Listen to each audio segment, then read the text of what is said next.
오늘 본문에서 전도자는 아까 더불어 일반적으로 경험되는 대표적인 세상의 부조리인 학대에 대해서 말하고 있습니다.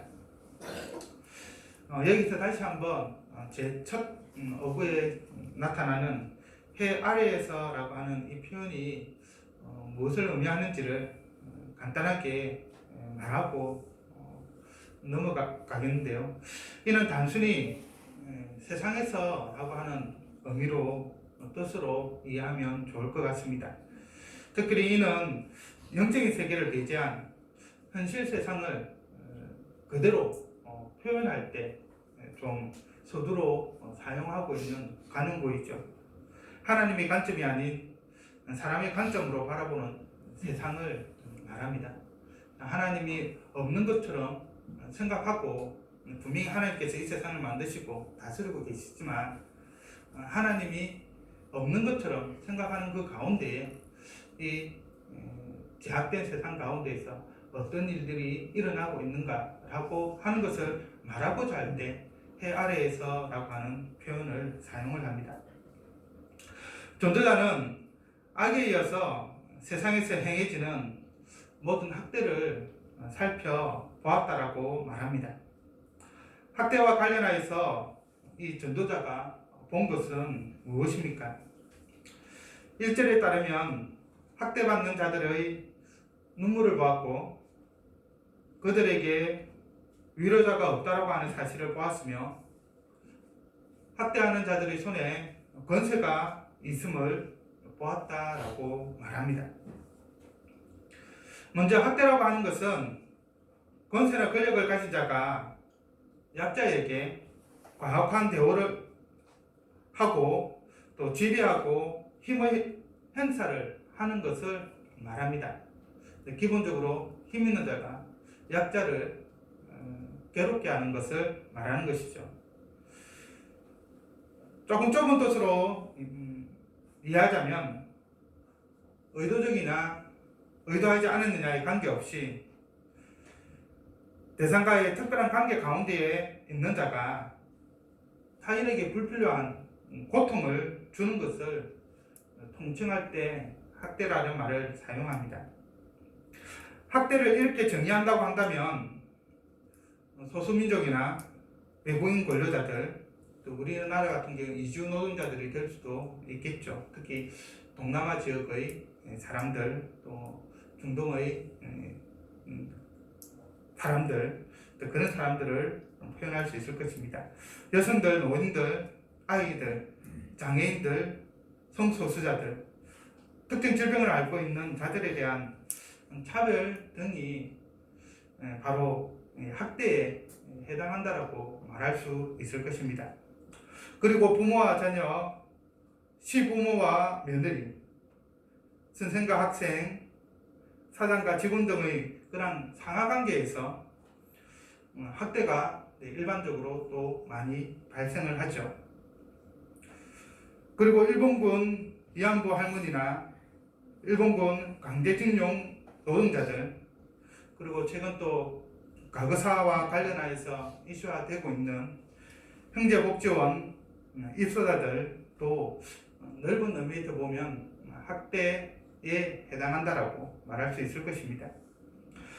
그래서 학대라고 하는 이 말은 상황에 따라서 억압과 착취라고 하는 말과 동의어로 사용할 수도 있습니다. 주로 개인 간의 문제는 아동학대처럼 오늘날 우리 상황에서는 아동학대라고 했을 때는 학대라고 사용을 하죠. 그리고 구조적인 문제와 관련하여서는 독재자의 억압, 노동착취처럼 억압과 착취라는 말을 사용을 합니다. 단어는 조금 다르지만 그 의미상으로는 거의 비슷하죠. 그리고 오늘날은 이 학대라는 표현을 또는 억압이나 착취라는 말을 갑질이라는 그런 말로 표현합니다. 요즘 이런 말을 더 많이 사용하고 있죠. 이 용어는 계약서에서 갑과 을이라고 하는 용어를 사용한 데서 나온 것으로서 계약서에서 보면 갑이 을에게 무리하게 요구하는 행위를 빗대어서 갑질이라고 그렇게 표현을 하였고, 상대적으로 권력과 지위가 높은 사람이 약자에게 하는 부당행위를 일컫는 말로 오늘날 통용이 되고 있습니다. 가장 최근에 사회적 이슈가 됐던 갑질 논란은 박찬주 전 육군대장과 관련된 공감병 갑질 사건이었죠. 또 최근에 이제 한나라당 1호 영입과 관련하여서 이 때문에 더더욱 문제가 되었었습니다. 그리고 이것은 국가 단위에서도 발생하게 되는데, 일본의 강제징용과 관련하여서 일본이 강제징용과 관련하여서 우리나라 대법원이 배상 판결을 내린 것에 대해서 안가쁨을 하였죠. 경제적 보복을 하는데 바로 반도체 소재의 수출을 제한하였었습니다. 반도체 소재에 있어서는 일본이 우위에 있었기 때문에 그렇게 할 수 있었던 것이죠. 이것도 나라와 나라 사이에 행한 갑질이라고 할 수 있을 것입니다. 그리고 미국이 주한미군에 대한 방위비 분담금을 무려 지금의 5배나 인상하여서 요구하는 것도 국가적 단위에서 일어나는 갑질을 한 예라고 할 수 있을 것입니다. 그리고 성경에서 학대는 이웃을 속여 빼앗는 행위, 이웃을 착취하는 행위, 이웃에게서 강탈하는 행위를 다 포함합니다. 이 경우 학대는 이웃의 필요와 권리를 무시하고 피해를 주면서 부당한 방식으로 자신의 이익을 축적해 나가는 모든 행위를 일컫는 용어라고 할 수 있을 것입니다. 그런 대표적인 사람들이 성경에서는 고리대금업자, 거짓 조율로 사치하는 자, 그리고 기업을 빼앗는, 땅을 빼앗고 집을 빼앗는 부동산 업자들이라고 표현을 하고 있습니다. 물론 왕과 고관들과 제사장들이 자신들의 책임과 의무를 다하지 못하고 백성들을 괴롭힐 때 그들을 학대하는 자로 표현하기도 합니다. 전도자는 학대를 이렇게 고찰하면서 우선적으로 보라, 학대받는 자들의 눈물이로다 라고 말하고 있습니다. 이것은 학대받는 자들이 학대로 인해서 겪는 고통과 슬픔을 은유적으로 표현을 하고 있는 것이죠.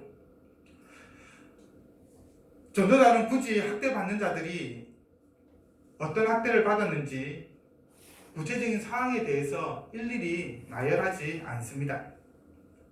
대신 그들이 받는 그런 학대를 눈물이라고 하는 표현을 통해서 표현을 하고 있습니다. 그리고 그 학대로 어떤 고통과 슬픔을 겪고 있는지를 독자로 하여금 자신의 경험에 비추어 상상하게 만들죠.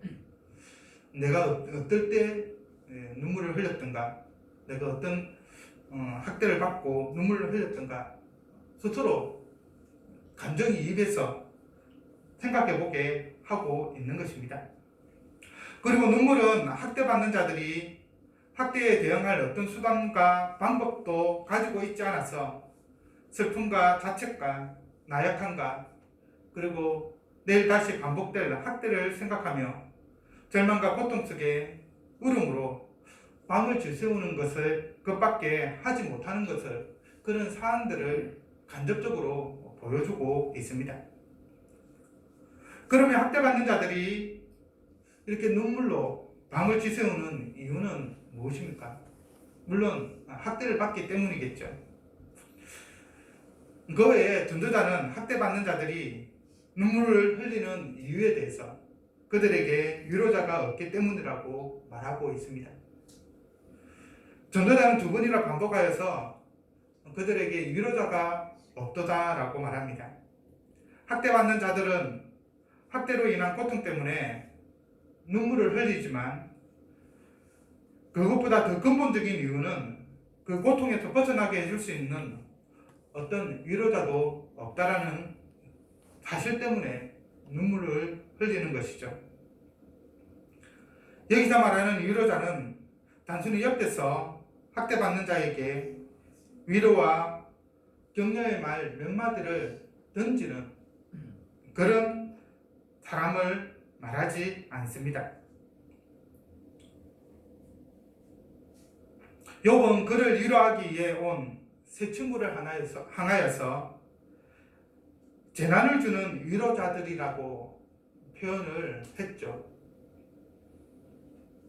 말로만 하는 위로자는 학대받는 자에게 오히려 재난을 주는 위로자가 될 수 있습니다. 학대받는 자를 위로한다고 한 말이 오히려 학대받는 자를 더 괴롭게 하는 말이 되고 마는 것이죠. 여기서 돈저자가 말하는 위로자는 학대받는 자의 말을 듣고 공감하고 위로의 말만 하는 자가 아니라 학대하는 자로부터 보호하고 지켜주며 그 학대에서 벗어날 수 있도록 매우 적극적으로 행동하는 사람을 말합니다. 그래서 위로자가 없다라고 하는 이 말은 학대받는 자가 어떤 희망도 찾아볼 수 없는 가장 절망적인 상황 가운데 놓여 있다라고 하는 의미인 것이죠. 그를 지켜줄 수 있는, 보호해줄 수 있는 자가 없다라는 말입니다. 학대받는 자에게는 자신이 받는 학대를 말해줄 사람도, 그것에 공감해줄 사람도, 학대자로부터 자신을 보호해줄 사람도, 학대로부터 자신을 벗어나게 해줄 사람도 없습니다. 철저히 혼자서 그 모든 일을 오롯이 감당해야 하는 것입니다.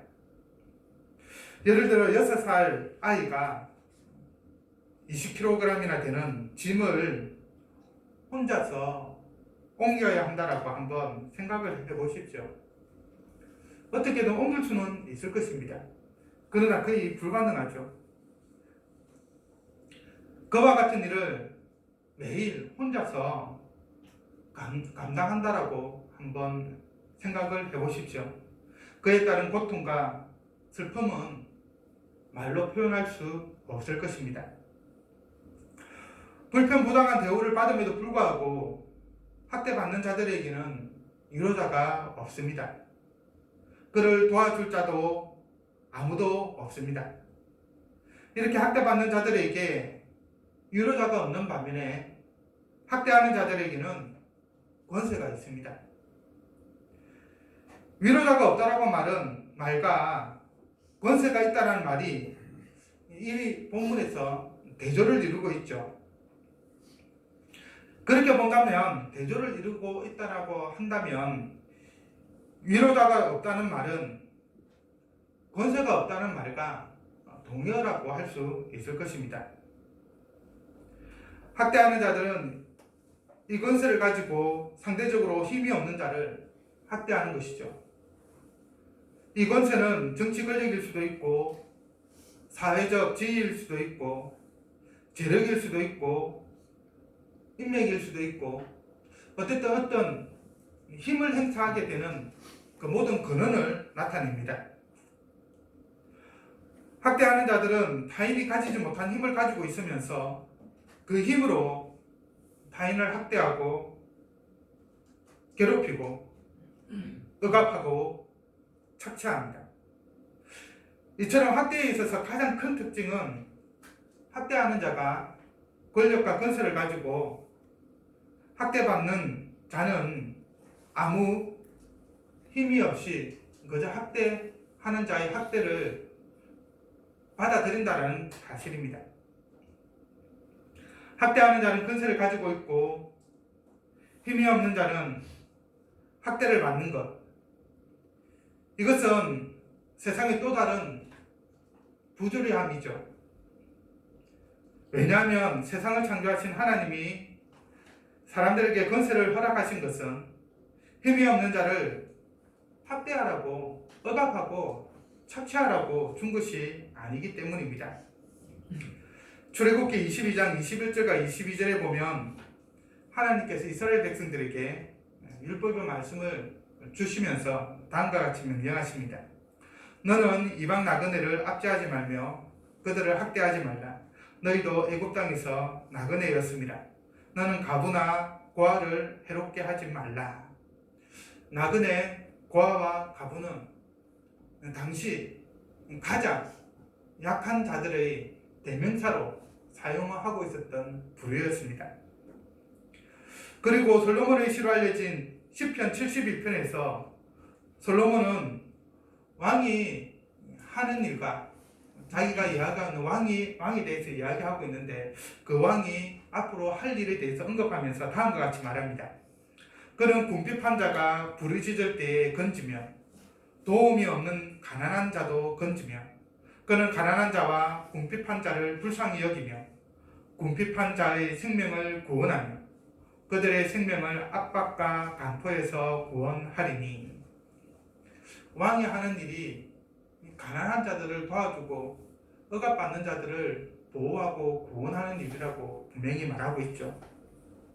그리고 사도 바울은 로마서 13장 1절부터 7절까지 해서 세상 권력에 대해서 말을 하고 있는데 여기서 사도 바울은 각 사람은 위에 있는 권세들에 복종하라.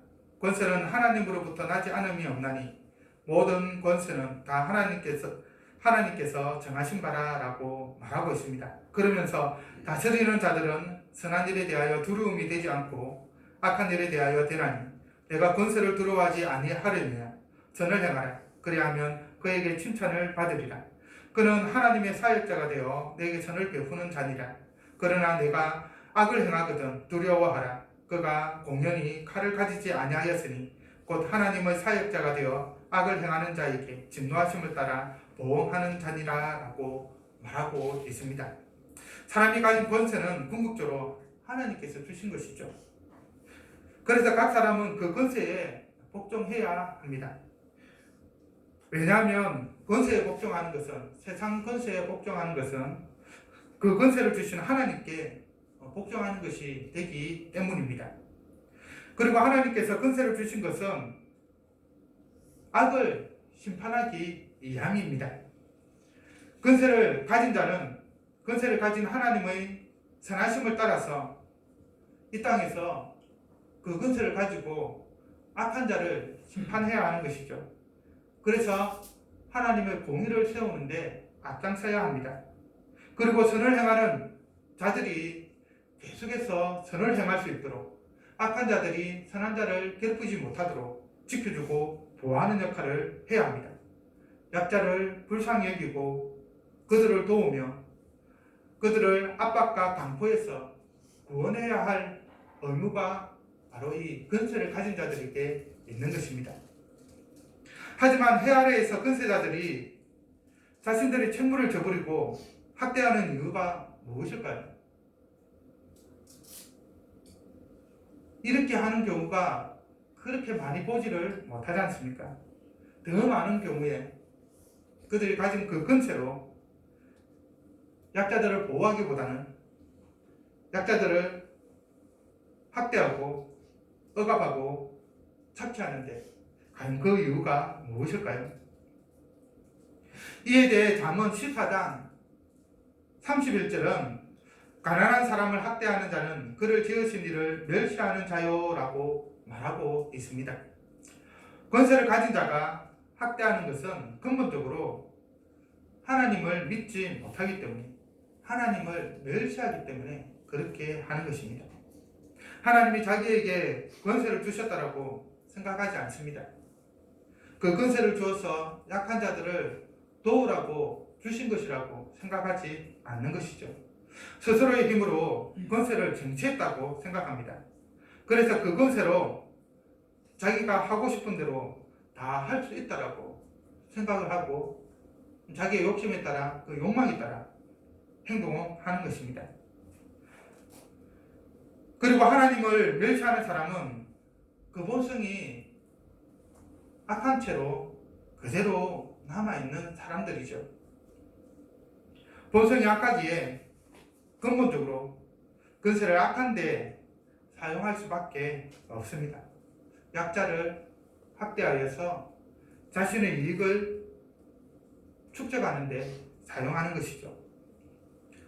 그러나 우리가 하나님을 믿는 자라고 한다면, 그리고 죄로부터 구원받은 의인이라고 한다면 우리가 가진 권세를 우리 뜻이 아닌 하나님의 뜻에 합당하게 사용해야 합니다.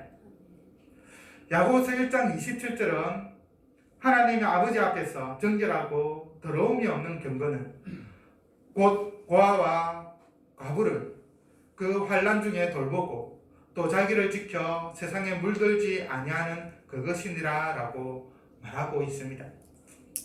하나님을 멸시하는 자는 그 권세로 고아와 과부를 환난으로 내몰지만, 그리고 세속에 빠져 악용하지만, 하나님을 믿고 구원을 받은 자는 그 권세로 고아와 과부, 곧 힘없는 자를 환난에서 구원하고 세속에 물들지 않고 하나님의 뜻을 따라 선을 행하는 데 사용하는 것입니다.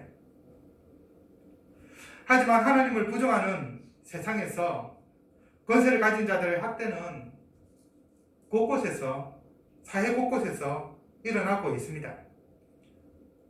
재판하는 곳과 정의를 행하는 곳에서조차 악이 있기 때문에 권세 앞에서 불의는 정당화되고 공평과 정의는 무기력하게 되는 현상을 우리는 너무나도 많이 경험하고 보고 있습니다.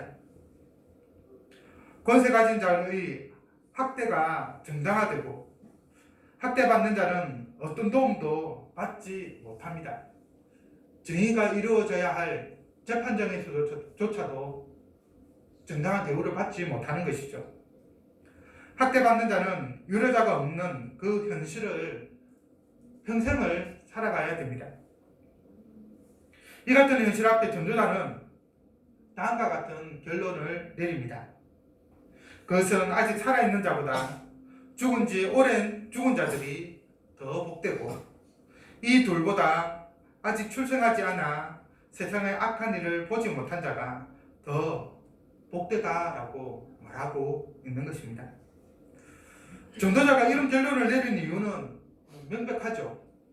왜냐하면 살아있는 자는 살아있는 동안 계속해서 학대를 받으며 죽을 때까지 슬픔과 고통과 억압과 착취와 강포와 포악과 압박을 경험하면서 살아가야 합니다. 하지만 이미 죽은 사람은 더 이상 학대를 받지 않아도 되기 때문에 살아있는 자보다, 산 자보다 죽은 자가 더 복되다라고 말하는 것이죠. 그리고 살아있는 자보다 죽은 자가 복되지만 죽은 자 역시 이 세상에 살아있었던 적이 있기 때문에 그 살아있는 동안에 학대를 경험했다라고 하는 그런 차원에서 본다면, 아직 태어나지 않아 학대를 경험하지 못한 자가 태어나지도 않았는데 있는 것처럼 말하는 것은 조금 이상하긴 합니다만, 아직 태어나지 않아 학대를 경험하지 못한 자가 학대를 경험하고 죽은 자보다 더 복되다고 말할 수 있는 것이죠. 세상에 그러한 부주리한 학대를 처음부터 경험하지 않았기 때문입니다. 그러면 아직 살아있는 산자들보다 죽은 지 오랜 죽은 자들이 더 복되고, 아직 출생하지 않아 악한 일을 보지 못한 자가 복되다는 말이 학대를 벗어나는 방법으로 죽음을 옹호하는 말일까요? 내가 지금 엄청난 학대를 받고 있기 때문에 이미 죽은 사람은 얼마나 복되냐라고 생각하면서 스스로 목숨을 끊는 것이 과연 정당할까요? 세상에서 험한 꼴 보며 사는 것보다 험한 꼴 보지 않는 것이 복되다는 그 이유로 스스로 목숨을 끊는 것이 과연 성경적으로 허용이 되는 것일까요? 당연히 그렇지 않죠. 전도자는 산자도 죽은 자도 이 표현을 잘 보시길 바랍니다. 지금 현재 학대를 받으면서 살아있는 자도 학대를 받고 이후에 죽은 자를 향하여서도 똑같이 복되다라고 하는 말을 사용하고 있습니다. 그들이 저주를 받았다든지 그렇게 표현을 하고 있지 않다라는 것이죠. 그리고 출생하지 않은 자도 복되다라고 말을 하고 있습니다. 사는 것도 복된 것이고 죽는 것도 복된 것이며 죽은 자보다 출생하지 않은 자가 더 복되다라고 복을 받은 관점에서 말하고 있는 것입니다. 여기서 쉽게 좀 예를 한번 들어보면 1억을 우리가 가지고 있으면 어떻습니까? 상당히 기분이 좋겠죠. 요즘은 1억이 뭐 그렇게 큰 돈은 아니긴 합니다만, 그런데 1억을 가진 것보다 10억을 가지면 더 기분 좋겠죠. 그리고 10억보다는 100억을 가지고 있다면 훨씬 더 좋을 겁니다. 산자와 죽은 자, 그리고 태어나지 않은 자의 관계가 바로 이와 같은 것이죠. 살아가는 것도 좋고 죽은 것도 좋고 태어난 것도 좋은데 상대적으로 더 좋으냐 조금 좋으냐 그 차이인 것입니다. 그래서 이것으로 자살을 정당화하는 것은 어불순설인 것이죠. 그리고 학대를 벗어나는 방법으로 죽음을 옹호하지 않는다라고 하는 것은 성경의 신뢰를 통해서도 분명하게 우리에게 보여주고 있습니다. 우리가 잘 아는 욥은 모든 재산을 잃고 모든 자녀가 죽고 끔찍한 질병에 시달린 채 아내가 떠났고 주위 모든 사람들도 떠나는 바로 그러한 고통 속에 있었지만, 그래서 내가 이러한 고통 속에 있는 것보다는 죽는 것이 낫다라고 말했지만 그는 결코 죽음을 선택하지 않았습니다. 예레미야 선지자 역시 유다의 멸망을 전함으로 사람들로부터 매국노라는 소리를 듣고 배신자라는 소리를 들었으며 고소를 당하고 암살 위협을 받아서 그가 사역하는 동안 엄청난 고통에 시달렸고 바로 그 때문에 죽는 것이 낫다라고 동일하게 말하였지만 그 역시 결코 죽음을 택하지 않았습니다. 사도 바울 역시 사는 것이 죽는 것보다 낫다라고 말하고 있지만 그렇다고 죽음을 택하지 않았습니다. 학대가 아무리 극심하다 하더라도 학대라는 말보다는 우리의 삶의 형편이 아무리 힘들고 어렵다 하더라도 하나님이 주신 생명의 가치를 훼손할 만큼은 아니다라는 사실을 우리가 반드시 기억해야 합니다. 사는 것 자체가 하나님이 우리에게 주신 복입니다. 그리고 하나님의 때에 우리의 생명을 취해가시는 것, 그것은 이 세상에서 더 이상 악한 일을 경험하지 않는다는 측면에서 보면 더욱더 복된 것이 되겠죠. 그럼에도 불구하고 이러한 표현은 학대가 얼마나 심각한 문제인가를 우리에게 보여주고 있습니다. 죽음은 우리가 경험할 수 있는 가장 큰 슬픔이고 고통이죠. 그래서 가장 극악의 고통을 표현할 때 죽음보다 더한 고통이라고 표현합니다. 그런데 죽은 지 오래되어 더 이상 학대를 당하지 않아도 되는 자가 복되다고 하는 것은 학대가 죽음보다 더 큰 슬픔과 고통을 주었다라는 사실을 우리에게 보여줍니다.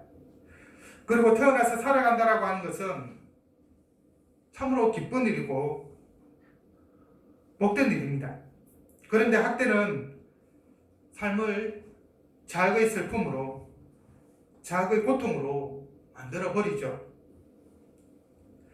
이 자체가 학대가 단순한 문제가 아님을 우리에게 보여줍니다.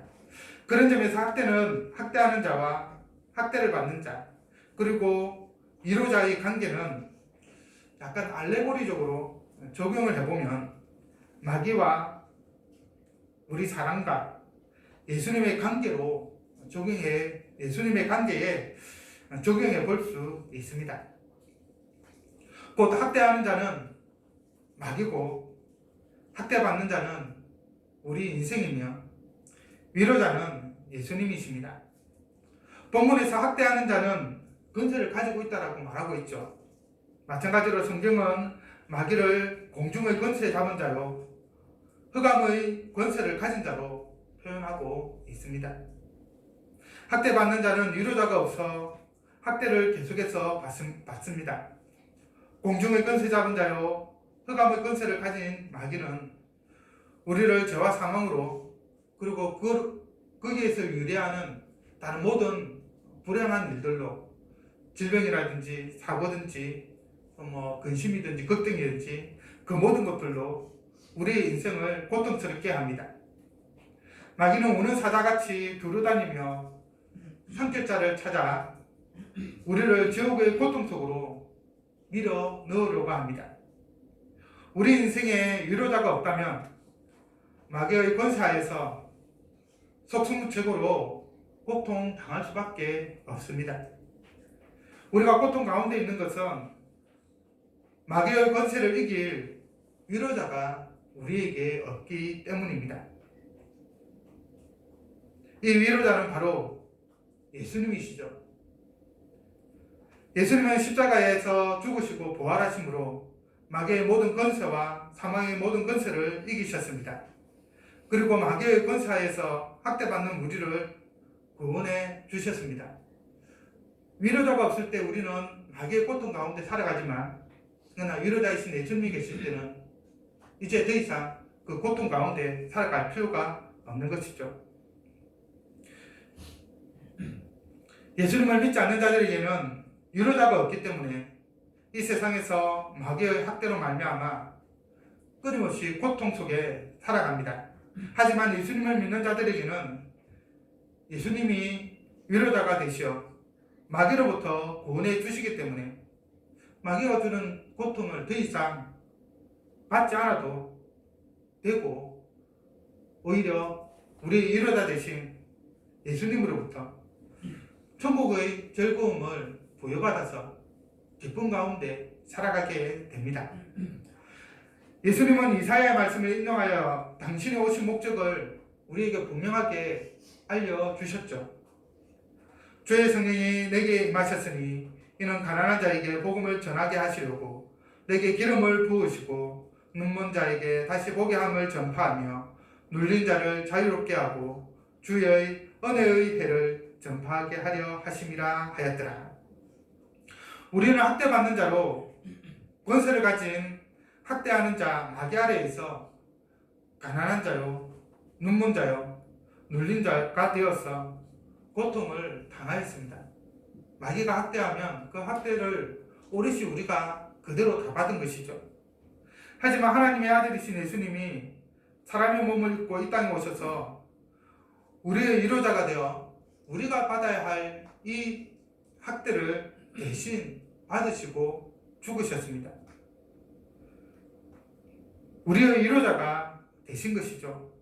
그리하여 우리에게 복음을 전해주시고 다시 보게 하시고 다시 자유롭게 해주셨습니다. 더 이상 마귀의 학대에 괴롭힘을 고통을 당하며 살아가지 않아도 되게 해주셨다는 것입니다. 그러므로 비록 현재 우리의 삶이 아무리 고통스럽더라도 예수님이 우리의 위로자가 되시어서 우리를 모든 환난에서 벗어나게 해주셨고 또 벗어나게 해주신다라고 하는 그 믿음을 가지고 살아가기를 바랍니다. 바로 그럴 때 예수님 안에서 참 평강과 참 위로를 누리게 될 것입니다. 기도하겠습니다.